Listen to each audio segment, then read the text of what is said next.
Welcome back to our card management system series. So far, we've covered 3 important stages. Stage 1, risks before you even apply for a card.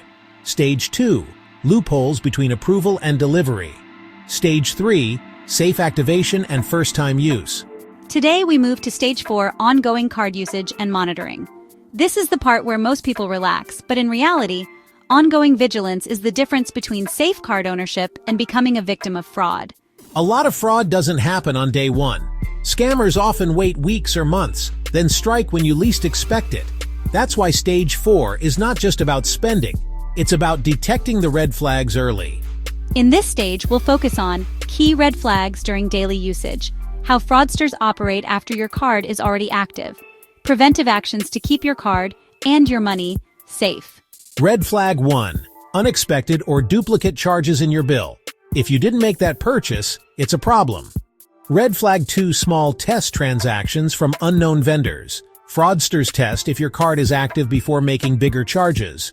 Red flag 3, international transactions you never approved. Many cards are enabled for this by default. Red flag 4, OTP requests when you are not making any payment. That means someone else is trying to transact. Red flag 5, card decline even though your balance is fine. Sometimes this happens because your bank detected suspicious activity and blocked it. Red flag 6, sudden credit limit changes without your request. Red flag 7, unknown EMI or auto-debits that appear in your account without approval. In Stage 4, fraudsters know your card is real and working. Their tricks now include buying your card data from black market sources, setting up low-value monthly subscriptions to slowly drain your funds, cloning cards for contactless theft. They may also use social engineering, fake calls from your bank claiming urgent action is needed.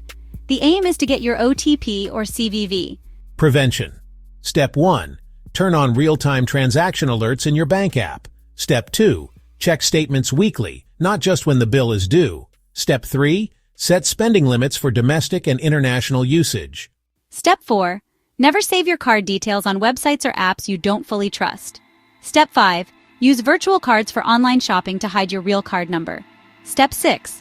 Report suspicious activity immediately. Don't wait to see what happens. Step 7.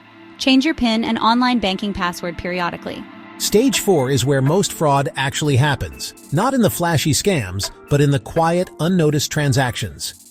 In our next video, Stage 5, we'll cover card renewal, closure, and disposal, and the security risks you probably haven't thought about. Until then, remember, owning a card is not just about spending power, it's about staying alert every single day.